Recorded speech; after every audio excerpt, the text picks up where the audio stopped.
Hello, mates.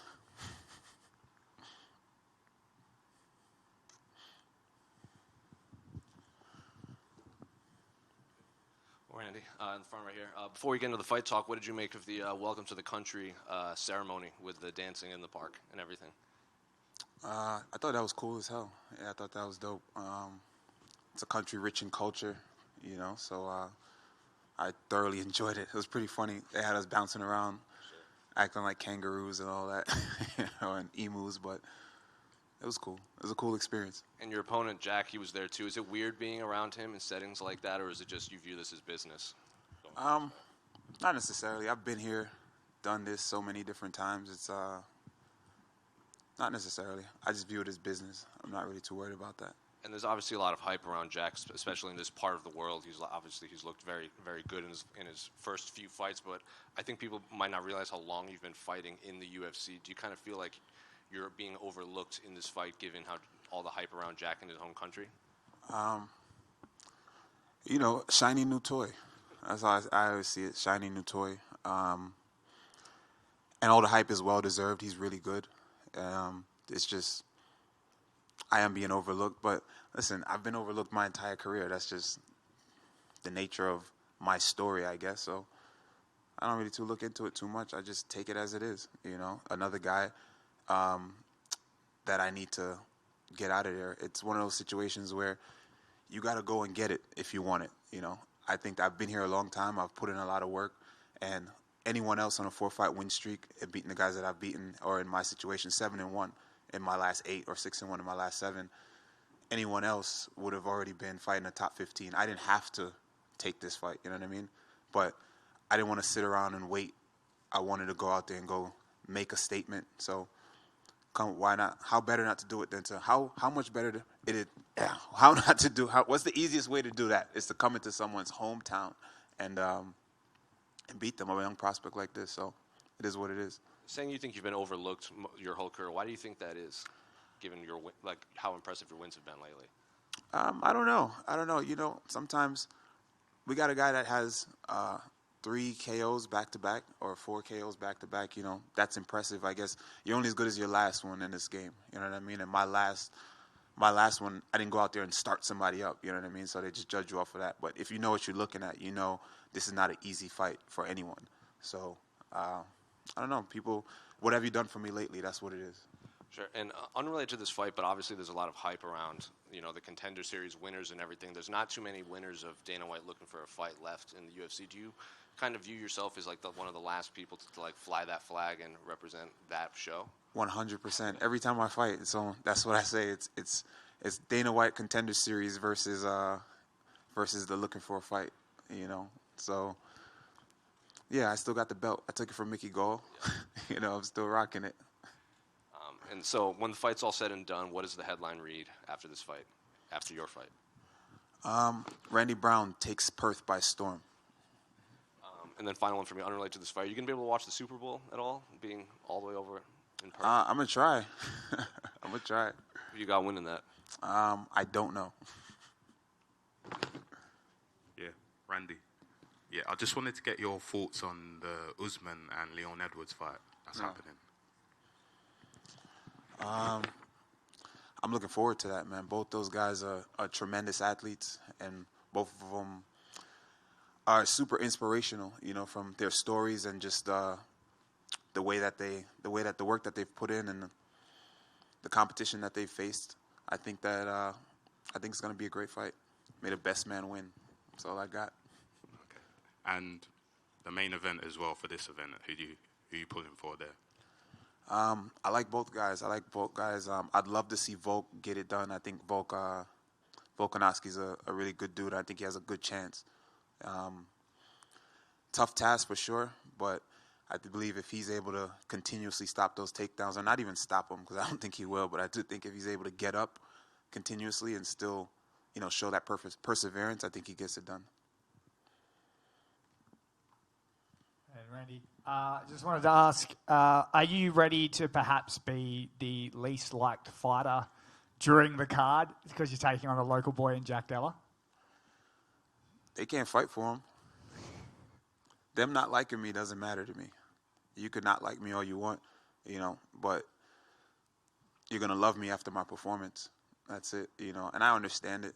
But at the end of the day, it's just booze. People always say that. It's like, oh, whoa, especially when I fought in Brazil. It's like, oh, man, you go enemy territory, going to Brazil. And I'm like, what y'all want me to do? What you want me to say? Like, it's not like they're going to be throwing shit in the cage and kicking. Remember when Renzo Gracie fought? Renzo Gracie fought some guy in Brazil, and they, like, stabbing him through the cage. People make it seem like that's what it's going to be. It's just people yelling. If he wants to yell, they're going to yell and boo me. That's fine, but the fight's the fight. They can't fight for him. And do you think Jack Della's on your level? I think he's a great fighter. I think he's never faced anyone at my level yet, but he's a tremendous athlete, and I think he's really, really good, and he has a ton of potential, but I think we're catching him at a good time. And finally, the obligatory Australian question. What's been your favourite thing about Australia? Everybody said kangaroos, right? We went to the zoo, and we saw the quokkas. I did get to hang out with some kangaroos. In particular, I really like Perth, though. I like how clean the streets are. The streets are really clean. I really love everybody does the speed limit. In New York, we do not do the speed limit at all. So it was cool to see how everyone is. Everyone's really polite, so I really like the people. It's cool. And I don't want to correct you because you scare me, but it's quokka. Is it a quokka? Yes, quokka. Why do I scare you? Quokka. Why do I scare you? Just because you are very talented and you could kill me if you wanted to, but you don't want to, which is great, and we love to have you here in Perth. I just wanted to wish you best of luck from everyone in Perth. We do love you, even though the booze will come on Sunday. All right, who you root for? Jack Della, because you only have a few days where you could kill me. Jack lives here. All right, well, I might kill you before I leave. Damn it. Thank you. Just like you've said that you're diligent and strategic. So I imagine that you've looked at Jack quite a lot and analysed him. Where do you see the major weaknesses in his game? I'm not really just going to come up here and give you my plan. I'm supposed to just come up here and give you my plan because you asked. I guess we'll just have to see. I did watch him quite a bit. I think he's talented. But I do think that he has a great skill set that is good, the skill set that he needs to beat me. And I think that I have the skill set and the style that is needed to beat him. It's a matter of who can endure the longest and who can persevere and who can execute their game plan for the longest. So it's going to be a battle of attrition and discipline. Over here, Andy. You talked about the booze not really affecting you because I can't fight for him in the cage. Mm-hmm. And on the flip side of that, when you're fighting at home, do the cheering and stuff affect you much as well, or do you kind of just block it all out when you're walking into that cage? It's on a person-to-person basis, I believe. I believe that some people use that energy to put a battery in their back. You know what I mean? It's also a lot of pressure. Some people use it.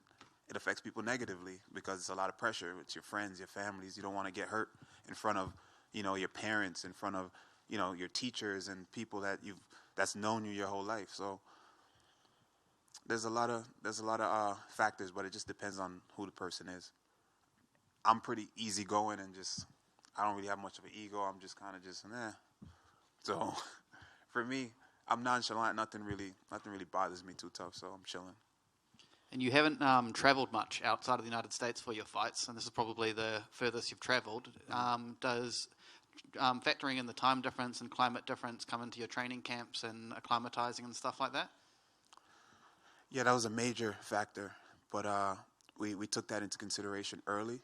So I made sure that I downloaded some apps, to kind of help me with did some research to help me with the jet lag. So I was doing something called light therapy, leading up to leaving. So the jet lag didn't bother me too much. And also, I was here since like the 31st or something like that. So I've been here for a little bit.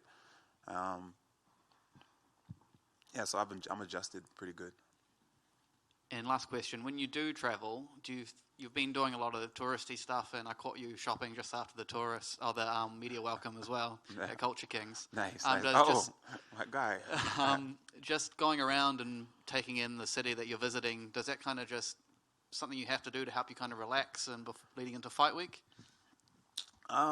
It's not something that I have to do, but I think it's something that's cool and it should be done because personally, I don't want to make things bigger than what they really are. You know what I mean? It is a great moment. This is a huge moment, and it's beautiful. And but I was taught by my coach and my sensei from a long time ago at a young age. It's just, all of this is just glitz and glams. All of this is just, it's great, and it's a part of what we need, all of this, right? But what it comes down to, it ultimately, only things that matters is the fight of me and this guy fighting. So for me, I want it to be as much as like I'm back home. So me and my friends, we're hanging out, you know, we at the house just kicking it, you know, and we're playing Among Us, you know what I mean, in different rooms, people yelling. So it's just, I want it to feel like I'm home. And then when it's time to go train or go fight, I go fight, you know. So yeah, I'm walking around, I'm shopping, I'm not cooped up just thinking about the fight the whole time. I'm just chilling. So it's not that I have to do it, but I think it's just better to just hang out. Randy, going off that right here.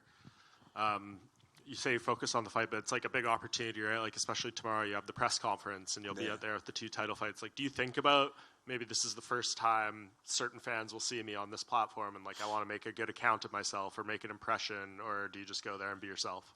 You can't help but think about that, for sure. For sure, you think about that. And someone like me, I think I'm a showman at heart. I want to go out there and put on great performances. You know, I want people to enjoy my fight, you know. But it's not at the forefront. It's not at the forefront. Ultimately, I need to get the dub to move forward and continue to change my life and my family's life.